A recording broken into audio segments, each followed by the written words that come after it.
নমস্কার বন্ধুরা, মর্জি ব্লগে আপনাদের সবাইকে জানাই স্বাগত। আজকে ব্লগে আমি আপনাদের সাথে শেয়ার করব বাঙালির ফেভারিট জিরে বাটা দিয়ে মাছের ঝোলের রেসিপি ভালো লাগলে লাইক আর কমেন্ট করতে ভুলবেন না, আর চ্যানেলটি সাবস্ক্রাইব করে অবশ্যই পাশে থাকবেন। এবার তাহলে চলুন রেসিপিতে যাওয়া যাক। মাছের ঝোল বানানোর জন্য আমি 3 পিস রুই মাছ নিয়ে নিয়েছি। এবার আমি মাছগুলোতে প্রয়োজন মতো নুন আর অল্প পরিমাণে হলুদ দিয়ে দিয়েছি। প্রথমে আমি মাছগুলোকে একটু ম্যারিনেট করে নিচ্ছি, এই জন্য আমি নুন আর হলুদ দিয়ে একটু সর্ষের তেল দিয়ে দিচ্ছি। সর্ষের তেল দিয়ে ভালো করে মাছগুলোকে মেখে নিচ্ছি।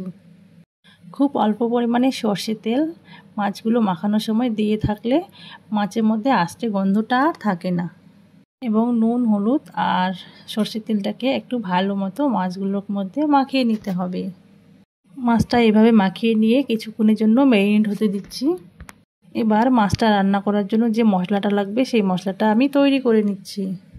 এখানে মিক্সার গ্রাইন্ডারে জারের মধ্যে আমি দিয়ে দিয়েছি একটা মিডিয়াম সাইজের টমেটো, দিয়েছি কিছু পরিমাণে আদা, যেটাকে আমি ছোট ছোট করে কেটে রেখে দিয়েছিলাম, আর ছোট চামচে 1 চামচ গোটা জিরে দিয়ে আমি মশলাটাকে ভালো করে বেটে নিয়েছিলাম।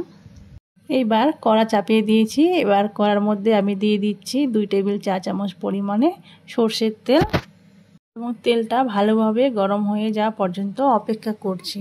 তেলটা গরম হয়ে গেছে। এবার কড়ার গায়ে তেলটা এইভাবে একটু ছিটিয়ে নিব, এতে করে ননস্টিকের মতো এর মতো একটা লেয়ার তৈরি হয়ে যাবে, তাহলে মাছগুলো ভাজার সময় আর আটকে যাবে না।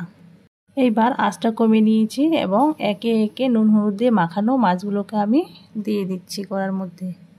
মাছগুলো দেওয়ার আগে অবশ্যই আঁচটা কমিয়ে নিতে হবে, এতে করে তেলটা ছিটকে গায়ের মধ্যে আসবে না। এবার মাছগুলো দিয়ে দিয়েছি। এবার আমি আঁচটা একটু বাড়িয়ে দেব। 1 পিঠ ভাজা হয়ে গেলে আমি মাছগুলোকে উল্টে দেব। মাছগুলোকে উল্টে দেওয়ার পরে আবারও আমি উল্টো পাটটা ভাজার জন্য 2-3 মিনিটের মতো রেখে দেব। হালকা লাল কালার আসা মতো আর কি, লাল কালার হলে ততক্ষণ পর্যন্ত আমি মাছগুলোকে ভেজে নেব। খুব বেশি একটা ভাজবো না, খুব বেশি লাল করে ভাজলে মাছগুলো রান্না করার পরে চিমকে যায়, তখন একটু খেতে বেশি ভালো লাগে না, তাই আমি হালকা করে ভেজে নেব। মাছগুলো ভাজা হয়ে গেলে আমি মাছগুলো একটা বাটিতে তুলে নেব। তারপরে আমি সেই একই তেলে আলুগুলোকে ভেজে নেব। আগে থেকে আমি একটা আলু কেটে রেখেছিলাম, সেই আলুগুলোকেই আমি ভেজে নেব। আর এই আলুটা অপশনাল, তোমরা দিতেও পারো আর না দিতে পারো, যার পছন্দ তারা দেবে, যার পছন্দ নেই তারা দেবে না।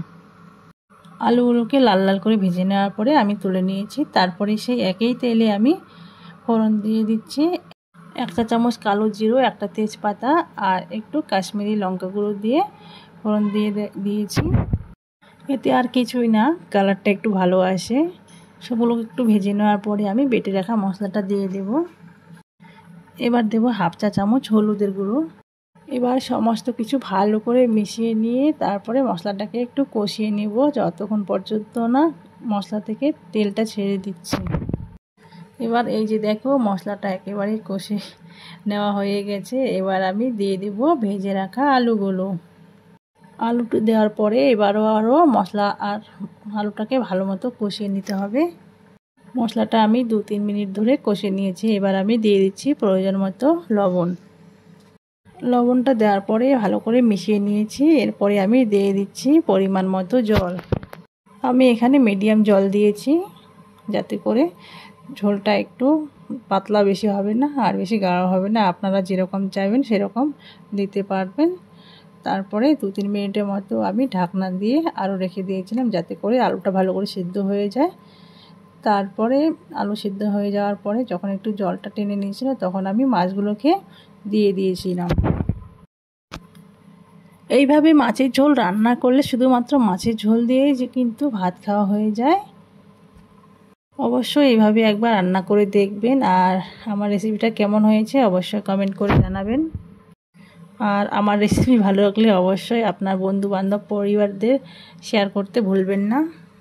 তারপরে সামান্য জল দিয়ে দিলাম। এরপর আমি দিয়ে দিচ্ছি চেরা কয়েকটা কাঁচা লঙ্কা, কারণ আগে থেকে আমি কাঁচা লঙ্কা দিইনি।